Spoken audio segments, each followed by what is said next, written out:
Hello दोस्तों, सभी को जय श्री राम, राधे राधे।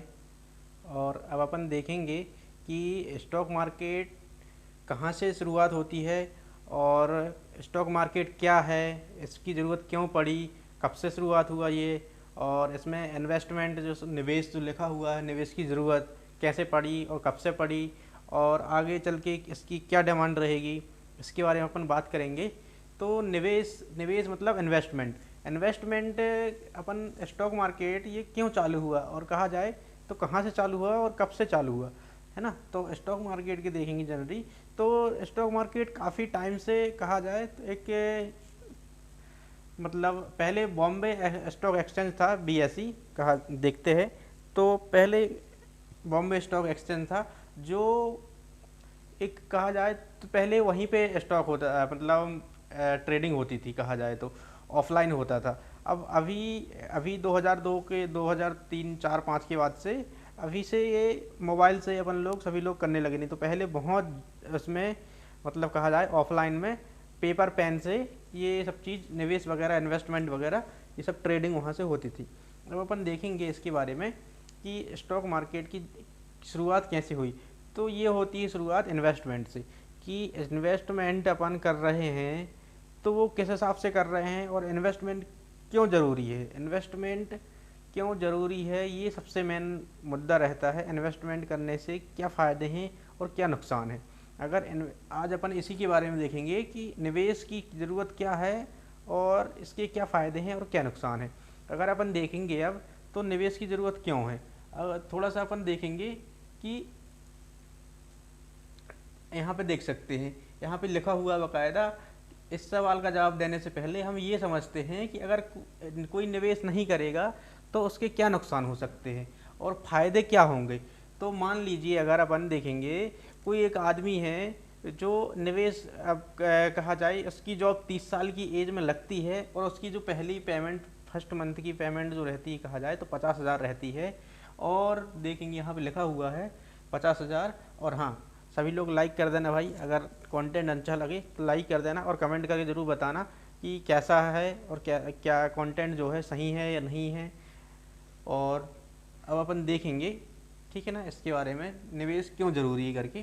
तो निवेश देखो, अब कोई आदमी है अगर वो 50,000 पहले अगर जॉब लगती है उसकी 30 साल की एज में और फर्स्ट मंथ की सैलरी उसकी 50,000 की है, तो अपन देखेंगे कि 50,000 रुपये हर महीना वो कमाता है और 30,000 रुपये उसके महीने के खर्च हो जाते हैं। खर्च होते हैं मतलब जो दिनचर्या की मतलब XYZ जो खर्चे रहते हैं वो 30,000 रुपये हैं। और अगर मासिक बचत तो उसकी 20,000 रुपये है। तो वो अपन इसको समझाने की कोशिश कर रहे हैं कि निवेश क्यों ज़रूरी है करके, ठीक है ना। इसलिए अपन मान रहे हैं, एक उदाहरण लेके एग्जाम्पल लेके अपन इसको समझ रहे हैं। तो इसको देखेंगे अगर अपन, तो 50,000 रुपये कमा रहा कोई आदमी, 30,000 रुपये अपना खर्च कर ले रहा, 20,000 रुपये बचा रहा है, ठीक है ना। इसको आसान भाषा में समझते हैं अगर, तो देखेंगे अगर कोई कंपनी का कर्मचारी है तो अगर उसकी हर साल तनख्वाह 10% के हिसाब से बढ़ती है और कहा जाए तो जीवन यापन जो कॉस्ट ऑफ लिविंग जो है 8% से बढ़ता है। जीवन यापन खर्च 8% मतलब हर साल 10% से अगर उनकी कहा जाए पेमेंट बढ़ रही है और 8% से जो खर्चा बढ़ रहा है, कहा जाए जो 30,000 रुपये खर्च होते थे वो अगले साल 8% और बढ़ के ये 30,000 का 8% कितना हो जाएगा, ये करीब करीब हो जाएगा अपना 2,500 से 3,000 रुपये करीब में, 2,500 से 2,800, 2,500 से 2,800 रुपये हो जाएगा, ठीक है ना, हर साल का एक्स्ट्रा। जैसे 10% अगर उसकी इनकम बढ़ रही है, 50,000 रुपये कमा रहा है वो, 10% इनकम बढ़ रही है, जो कितनी बढ़ रही है 10% मतलब करीब पहुंच जाएगा 5,000 रुपये, ठीक है ना। और 8% अगर उसकी खर्च बढ़ रहे हैं हर साल, तो अपन देखेंगे एक उदाहरण समझते हैं कि अगर 30 साल की एज में अपनी जॉब लगती है और 50 साल में अपन रिटायरमेंट लेना चाहते हैं, तो आपके लिए कमाने के लिए कितने साल रहेंगे, 20 साल। और रिटायरमेंट के बाद किसी भी तरह का काम नहीं करेंगे तो आपके खर्चे नहीं बदलेंगे, ठीक है ना।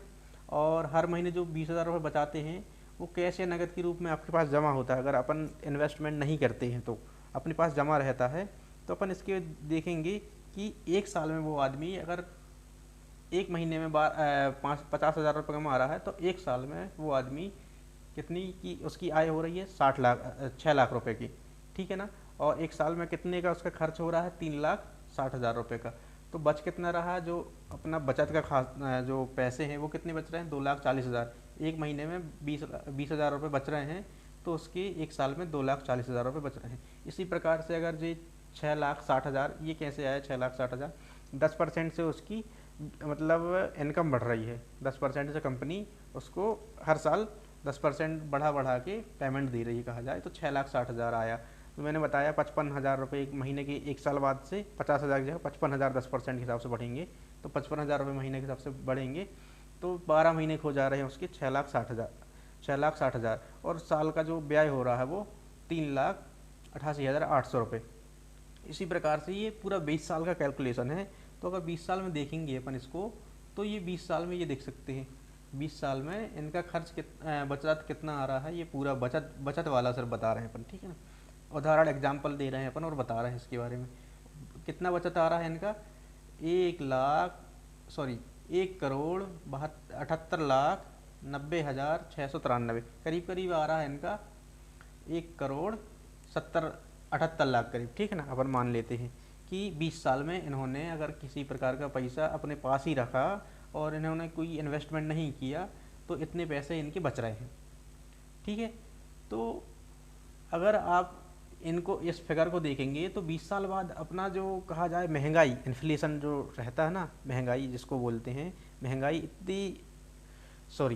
इन्फ्लेशन अलग होता है, महंगाई एक अलग होती है, ठीक है ना। अगर महंगाई को देखेंगे तो महंगाई 20 साल बाद अगर ये पैसे 1,78,00,000 रुपये बचाए उन्होंने और इन्वेस्टमेंट नहीं किया, तो महंगाई को ये 1,78,00,000 रुपये पीक नहीं कर पाएंगे, मतलब महंगाई को एडजस्ट नहीं कर पाएंगे। क्योंकि आज अपन किसी भी चीज़ को खरीदते हैं, जैसे सोना है, चांदी है, तो वो आज जो भी रेट मिल रहा हो, कहा जाए 60 हज़ार रुपये पर, जितना भी 60-65 हज़ार रुपये करीब एक तोले का सोने का रेट है, तो आने वाले 20 साल के बाद वो डबल और तीन गुना 4 गुना होने के चांसेस रहते हैं। क्योंकि 10 से 12% करीब सोने का रेट बढ़ जाता है हर साल, ठीक है ना। तो अपन 20 साल में देखेंगे तो 20 साल में करीब करीब वो हो जाएगा 10 से 12%, अगर 10% भी मान रहे हैं तो 20 साल में हो जाएगा वो 200% करीब उसका बढ़ जाएगा, मतलब 200% मतलब कहा जाए तो वही 1,80,000 पर तोला सोना हो जाएगा 20 साल में। तो एक एग्जाम्पल है, उसी हिसाब से ये दे रहे हैं अपन कि अगर ये बचत करते हैं तो 20 साल में इनका 1,78,00,000 रुपये बचत हो रहा है, ठीक है ना। 20 साल की मेहनत से सिर्फ आप 1,70,00,000 ही जोड़ पाए, ठीक है ना, क्योंकि आपके खर्चे फिक्स थे, तो आपने रहने और मतलब रहने खाने का तौर तरीका नहीं बदला, ठीक है ना। रिटायरमेंट के बाद अगर 8% की दर से बढ़ेंगे, अगर आपके खर्चे 8% की दर से रिटायरमेंट के बाद बढ़ेंगे, वो खर्चे तो बढ़ते ही हैं, कम तो होते नहीं खर्चे कभी भी, ठीक है ना। तो 1,70,00,000 जो 78,00,000 रुपये आपके पास हैं, वो उसको खर्च करने में आपको ज़्यादा टाइम नहीं लगेगा, ज़्यादा से ज़्यादा 8 साल से लेके 10 साल तक 1,78,00,000 जो अपन ने 20-20 हज़ार करके हर महीने बचाए हैं, ठीक है ना, वो अपन को खर्च करने में 8 से 10 साल लगेंगे ज़्यादा से ज़्यादा, ठीक है ना। इससे क्या होगा, अगर इसको अपन उदाहरण में लेते हैं, अगर इसको अपन इन्वेस्टमेंट किए होते किसी भी फंड में, चाहे वो, अब उसके बारे में बताऊंगा कि अगर कहाँ इन्वेस्टमेंट के कौन कौन से तरीके होते हैं, कहाँ कहाँ अपन इन्वेस्टमेंट कर सकते हैं करके, वो अगला वीडियो रहेगा उसमें मैं बताऊंगा। तो इसमें अपन सिर्फ पढ़ रहे हैं कि निवेश क्यों ज़रूरी है, आज के टाइम पे निवेश ज़रूरी क्यों है। तो अगर देखेंगे अपन, अगर जो पैसे बचत के हैं जो अपन ने नहीं इन्वेस्टमेंट किए थे, और अगर उसको अब इन्वेस्टमेंट करके अगर जोड़ेंगे अपन किसी भी प्रकार से, स्टॉक मार्केट में 14 से 15% आराम से निफ्टी दे देता है हर साल के, ETF में भी करोगे तो भी 14 से 15% आराम से बिना कोई टेंशन के इन्वेस्टमेंट कर दो बाकायदा, वो 14 से 15% एक साल में रिटर्न दे देगा, ठीक है ना। कभी कभी ज़्यादा भी हो जाता है, लेकिन बाय चांस लिए बताया 14 से 15% निफ्टी देता ही रिटर्न है कहा जाए तो, ठीक है ना। उस हिसाब से अगर देखेंगे 12% के हिसाब से, अगर 14-15% नहीं जोड़ रहे अपन, यहाँ 12% जोड़ रहे।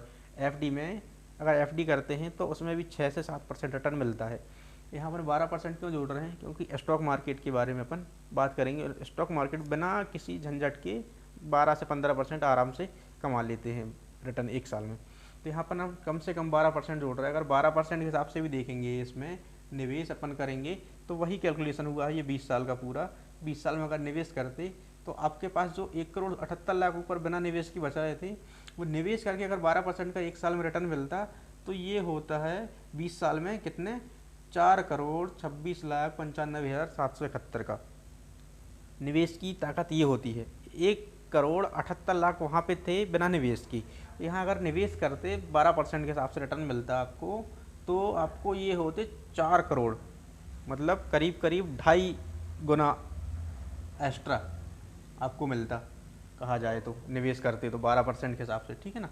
तो समझ सकते हो। और इसमें आराम से आपको जो 8 से 10 साल अपन 1,78,00,000 बिना निवेश किए में 8 से 10 साल सरवाइव कर रहे थे, वो अगर 4,26,00,000 हो जाते हैं तो करीब करीब अपन 10 से 15 साल और एक्स्ट्रा सरवाइव कर पाएंगे उसी पैसे से, ठीक है ना, जो अपन ने निवेश किए थे कहा जाए तो, जो अपनी बचत के पैसे थे। तो अब देखेंगे अपन कि निवेश क्यों ज़रूरी है। अपन इस उदाहरण से अपन ने देख लिए ना, समझ लिए ना। आपको अगर समझ में आया होगा तो भाई एक बार लाइक ज़रूर कर देना और सब्सक्राइब सभी लोग कर लेना, और है ना, और कमेंट के ज़रूर करके बताना कि भाई और अपन इसको किस प्रकार से वीडियो को, अगर कोई किसी प्रकार की दिक्कत आ रही है आप लोगों को तो थोड़ा सा कमेंट करके बता देना कि इसको और किस प्रकार सुधार कर पाएंगे करके। ओके, सभी लोगों को फिर से जय जय श्री राम, और सभी लोग लाइक कर देना भाई, कमेंट कर देना, सब्सक्राइब कर लेना। Okay, thank you.